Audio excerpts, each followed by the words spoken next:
ఉన్నారు పోలీసుల పేర్లు కూడా ఎల్లెక్కిస్తాం చెప్పరు. పింక్ బుక్ అక్క దగ్గర ఒకటి ఉంది, నాకు దగ్గర ఒకటి ఉంది. ఇగో ఈ డైరీ అధికారులకు, ఎస్ఐ సిఐలకు, ఏసీపీ డీసీపీలకు, సిపిఐ చెప్తున్నా, యాడికోరు వచ్చేది మాదే ఖాయం అయిపోయింది. గెలుపు ఖాయం అయిపోయింది. వచ్చేది మన రాజ్యమే. అంతేనా? ఈ పింక్ బుక్ లెక్కిస్తాం. ఏం బుక్ లెక్కిస్తాం? రాత్రి ఫోన్ చేసి బెదిరిస్తే మీటింగ్ కోవద్దు. నీ అయ్య జాగిరా, నీ తాత జాగిరా బాన్స్వాడా, బరాబర్ వస్తాం. వీళ్ళు వచ్చిర్రు, తలా 1000 మంది తీసుకొచ్చి 1,00,000 మందితో మీటింగ్ పెడతామని చెప్పి సందర్భంగా నేను తెలియజేస్తాను. ఎవరు బెదిరిస్తారో నా నంబర్ ఇస్తా, నన్ను బెదిరి నేను వస్తా జిల్లా అధ్యక్షుడిగా. ఎంతమందిని బెదిరించి పోలీస్ కేసులు పెడతారు? ఇంకా మారవా నువ్వు?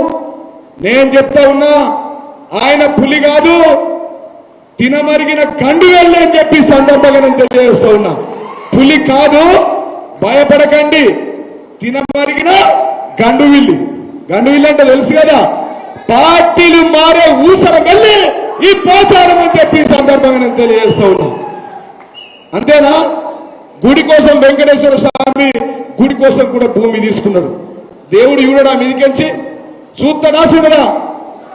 కేసీఆర్కు మాయమాటలు చెప్పి ప్రతిరోజు జీవోలే. నాకే ఫోన్ చెప్తుండే, సార్తో మాట్లాడతానయ్యా, అయ్యా మా బాన్స్వాడకి ఇది కావాలా. మరి ఇప్పుడు రేవంత్ రెడ్డితో తీసుకురా జీవోలు, తీసుకొచ్చినవా? మా విలేకరు మిత్రులను అడుగుతా ఉన్నా, ఒక్క జీవో కొత్తది వచ్చిందా? ఒక్క శిలాపలకం పడ్డదా?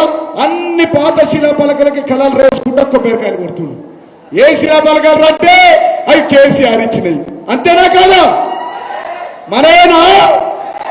10,000 ఇండ్లు మనవేనా?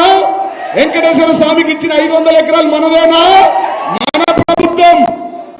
కేసీఆర్ అంటే తెలంగాణ సంపద, కేసీఆర్ అంటే తెలంగాణ అస్తిత్వం, కేసీఆర్ అంటే మనందరికీ దేవుడు లాంటి వ్యక్తి, సకల జనులను కడుపులో పెట్టుకొని కాపాడుకున్న వ్యక్తి.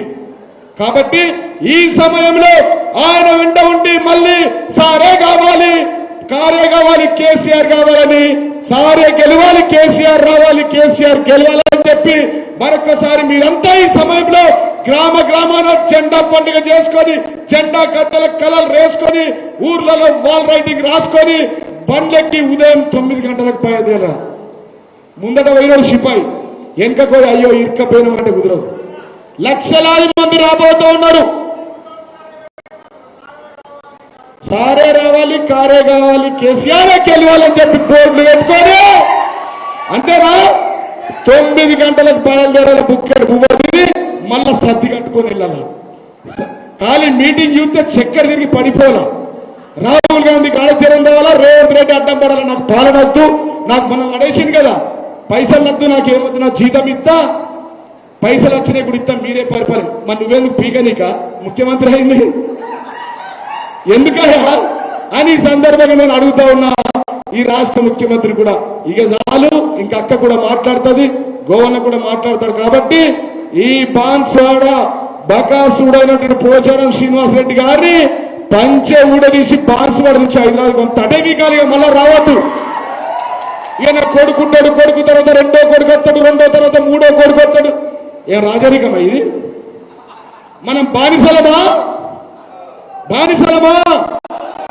4 రోజులైనాక ఏప్రిల్ 27వ తారీఖు తర్వాత కవితక్క, మేము గోవన్న, మేమందరం వస్తాం. ఇంటింటికి వెళ్ళి గల్లా వట్టి కాంగ్రెస్ తులం బంగారం అడుగుతాం, రైతు బంధు రావాల్సింది అడుగుతాం, రైతు రుణమాఫీ అడుగుతాం. ఏది కూడా ఇచ్చిందాక వదులుతామా? వదలని వాళ్ళందరూ చేతులు ఎత్తుడు గట్టిగా. కాబట్టి 27న జరిగే ఈ రజోత్సవ సభను పెద్ద ఎత్తున ఈ రోజు ఎంత వచ్చిర్రో ఒక్కొక్క మనిషి ఇంటింటికి పెళ్లి పత్రికలు వంచినట్టు పంచి వాళ్ళందరినీ తీసుకొని వచ్చి సభను సక్సెస్ చేసి, ఖాళీ సభను చూస్తే ప్రభుత్వం 100 సీట్లు గెలిచిపోయిందనే మాట రావాలి. అంతేనా?